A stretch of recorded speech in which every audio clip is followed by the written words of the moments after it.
Hello, everybody. Dan Lucas with Credo here. Welcome to our series, 50 States in 50 Days. And we're on day 36. And today we're talking about the great state of Nevada. And Nevada was admitted to the Union on Halloween, actually.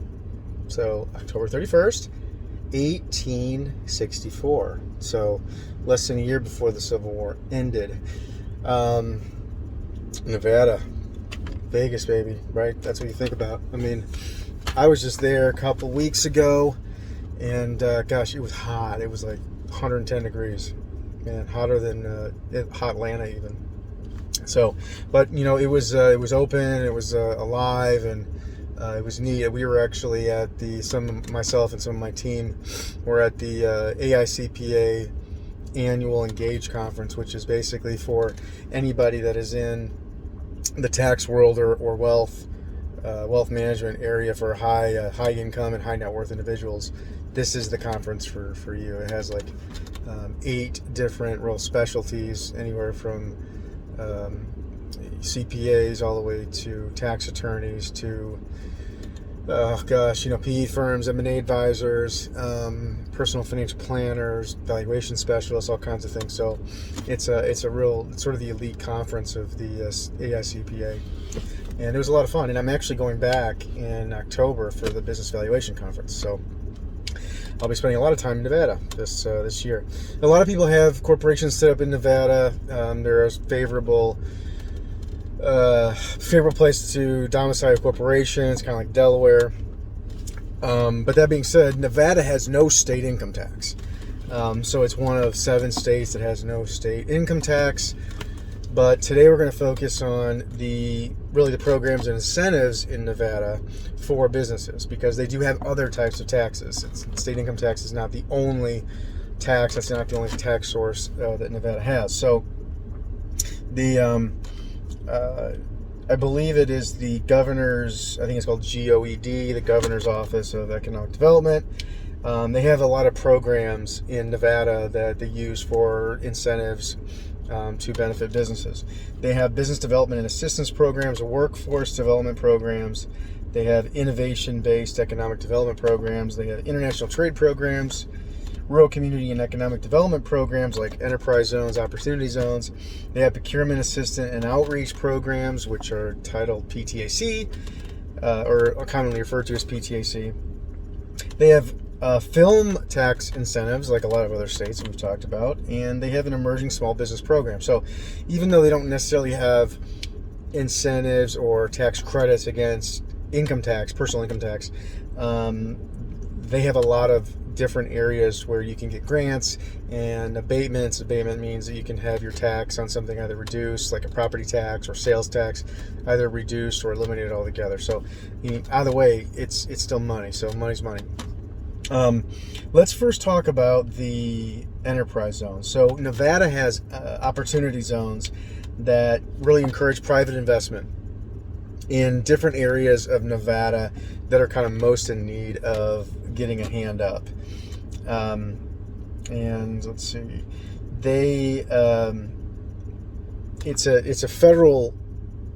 it's mostly a federal program, but in Nevada, or on the Nevada sites, they have a good mapping tool where you can go and see if you're in an enterprise zone, or if you're thinking of opening up in an enterprise zone. It's really granular, where you can really kind of nail down exactly the locations the location you're in and what the benefits might be, et cetera, and they have some assistance to help you get those credits, those federal credits, and that is through the Nevada Office of Economic Development. They have a lot of, tax abatement incentives. Okay, so this is another area. Let's see. They have, they have a sales and use tax abatement program on qualified capital equipment purchases, where they can reduce the rate of your sales tax all the way down to 2% potentially. They have a modified business tax abatement, which means that they will reduce your business tax down by 50%. So they obviously they cut they can cut it in half. They have a personal property tax abatement, which is like on inventory or fixed assets, vehicles, things like that. And you potentially cut that down in half. They have real property tax abatement for recycling, and you can get 50% abatement for up to 10 years on real and personal property for qualified recycling businesses. They have a data center abatement. Data center abatements is not something that's that unusual. See this in quite a few states, maybe half of the states. And let's see, there's a partial abatement from personal property tax and sales. From personal property tax and sales and use tax are available to data center companies that locate or expand their business in Nevada. So a lot of companies, they shop around different states as to where to put their data centers, because a lot of different states have different tax incentives and benefits for having your data center in those states. Okay, Nevada is one of the states that does participate in that.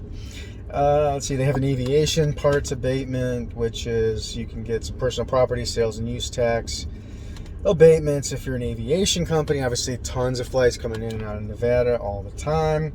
And for these abatements, you can't get them after the fact. You have to apply first through the governor's office. So it's the GOED, Governor's Office of Economic Development, and there are a lot of resources and easy ways to get applications and the form that you need to do that. So you want to check out.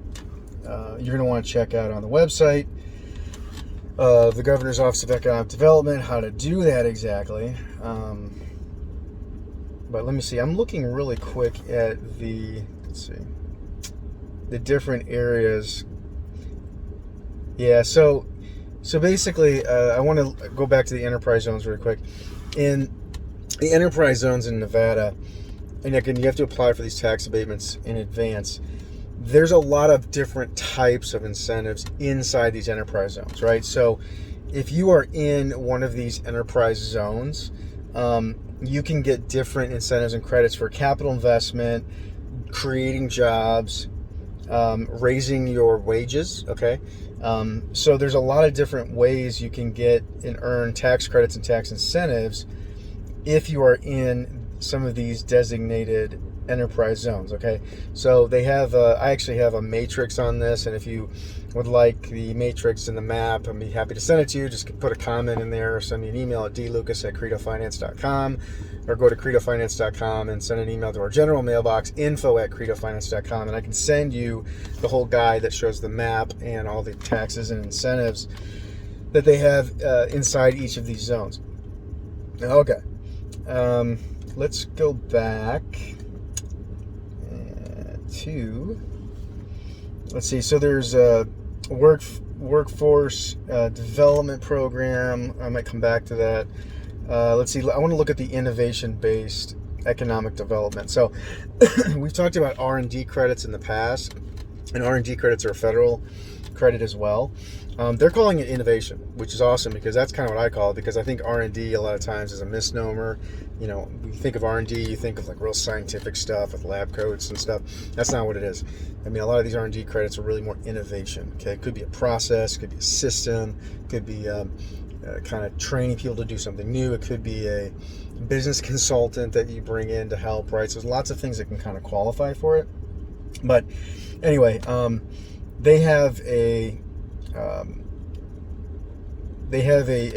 credit in Nevada, and they're calling it the Innovation-Based Economic Development Program, so IBED.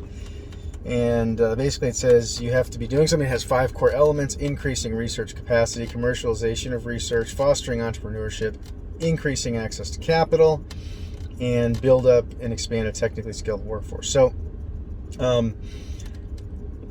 you can get, it looks like this credit is very large, and they've appropriated $1.5 billion, wow, for this type of credit. There's a Nevada Opportunity Fund, which they have some money set aside, some scholarship money. There's a Nevada Knowledge Fund, which has some faculty and other resources that you can use to help you. there's part of the workforce development program is to help with some of this innovation, so you can kind of piggyback off a lot of the workforce development type resources and use them to create innovative solutions and do things in your business to grow your business. So again, it's not necessarily a direct tax credit or direct tax incentive. It is more facilitating the health of your business, right? And again, they do have sales tax abatements, property tax abatements, but they have a lot of good programs and a lot of good resources that are really free, right? So, if you're in Nevada, look at these, take advantage of these. And there's people that have a lot of good knowledge and they can help you navigate. And even having a good contact inside the Governor's Office of Economic Development, they will point you in the right direction to some of these incentives and tax credits that you might want to think about, okay? And they might help you through it. Let's see. I want to look real quick at the Nevada Film Office. We talked about film and entertainment credits in other videos. The majority of states have these now. They didn't used to be as common, but now they're becoming very common. And let's see. They have a whole system of, or not a whole system, but they have a whole resource inside the governor's office to help you with finding resources, finding support, finding filming sites, all that kind of stuff. And they'll assist you through this whole thing. And they do have some tax abatements available for film production. So if you're in that industry or in that area or doing anything in that, doing any activity in that arena, you're going to want to definitely check out the Nevada Film Office. Okay. Real quick, the last thing I want to look at is the emerging small businesses section. So what this whole program is about is it's obviously it's part of the Nevada government, and it's coined the ESB program, and it's made to encourage the development and growth of small businesses in the state. The program is made to assist small businesses in obtaining work with state and local government agencies. So basically, it's sort of, you're getting on a platform of being able to bid on a lot of government contracts in Nevada. Now, these contracts can be very lucrative, and what's also good about them is that you don't have collection issues, right? A lot of times they will give you money up front that you need, so you don't have to worry about financing. In that respect. Anyway, you have to get a certification. So, if you're a small business and you could think of any situation where you would want to bid on a government contract for something, there's really no reason not to do this. Let's see. So here's what you have to do to qualify for being an emerging small business in the state of Nevada. You have to be a local business. You have to be in existence, operational, and operating for a profit. You have to maintain your principal place of business in Nevada. You have to be in compliance with all applicable licensing and registration requirements, of course. You can't be a subsidiary or a parent company belonging to a group of firms that are owned or controlled by the same person. So a member of a control group, if that group of firms together does not qualify for the other requirements that they're putting forth to be an emerging small business in Nevada. Let's see. They have different flyers and stuff, and if you want a flyer on what this all entails, again, send me a note, let me know. I'd be happy to send that to you. And they have different tiers of business. They have tier 1, which is companies that don't employ more than 20 people, and they have a tier 2, which is you employ between 20 and 30. I think above 30, they're not considering you an emerging small business anymore. But I can't really see why you wouldn't sign up for this program. And you can get into the emerging small business directory as well, which means that you'll be part of a directory. If anybody's looking for vendors or suppliers or service providers, whatever it might be, you'll be in this directory. And so I would think that this directory would give you some more traction than just doing, being searched on Google or something, right? So it'll give you some credibility. So, if you're an emerging small business in Nevada, I would definitely encourage you to look at this program and to apply for it. Let's see if there's anything else that I might have missed on this. I don't think so. I think, they've got, again, it's, Nevada has no state income tax, so they're not going to have a bunch of, sexy tax credits and incentives like we might talk about in other areas. But just like some other states that don't have state income tax, like Texas, we talked about that before. In that state, New Hampshire is another one that comes to mind. They do have a lot of areas to get abatements, which again means reduction or complete elimination of property taxes and sales taxes. Now, those are huge sources of revenue, right, for these states. And so, if you're doing business in there, don't look past these. I mean, yeah, it's nice to have no state income tax, but sales tax can be very big. Personal property tax can be very big, especially if you're in manufacturing or distribution. Real estate taxes can be very big. So, there are programs there where where you can earn, credits or like again abatements on some of these expenses. And hey, money's money, man. So, whether you pay it in sales tax or income tax, it doesn't make a difference, right? So anything that saves on taxes is going to be helpful. They have to raise revenue somehow. So yeah, and also they have just a lot of great programs where you can actually get help. I mean, they'll help you to obtain financing. They probably have programs, bumping out or not bumping up, but what's the term I'm looking for? Just coming up or gosh, I can't find the word. But off and on kind of programs where you may get not advanced financing, but like subsidized financing. So it's sort of a fluid kind of changing environment there as far as how they're helping businesses. So if you're in Nevada, look up some of these resources, look up some of these contacts. There's going to be people in the Governor's Office of Economic Development that could potentially help you. And it's not just about credits or finances and stuff. It's who they know. They know how to navigate things. They're very connected. It's going to be one of your best networking bets. I know that it doesn't necessarily sound all that sexy or all that typical, and people don't talk about this stuff a lot, but it can be really, really helpful. I mean, think about it. You can talk to somebody who is in the government who can help you navigate through all the benefits, compliance. They know lots of people on all fronts. They know other business owners like yourself. So, for me, it's a great networking tool, and it is a lot about who you know and this kind of stuff, especially if you want to grow your business really big. It doesn't hurt to know people inside. So, anyway, that would be my advice on Nevada. And again, sorry I didn't have more, these large tax credits to get you real excited, but I do think they have some nice programs there. Again, get rid of those property taxes, get rid of the sales taxes, get rid of the real estate taxes.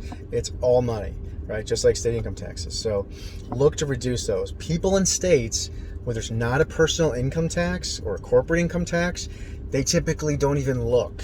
Okay, so people don't look in their states for state-specific credits, even when there is income tax, because it's just kind of glossed over a lot.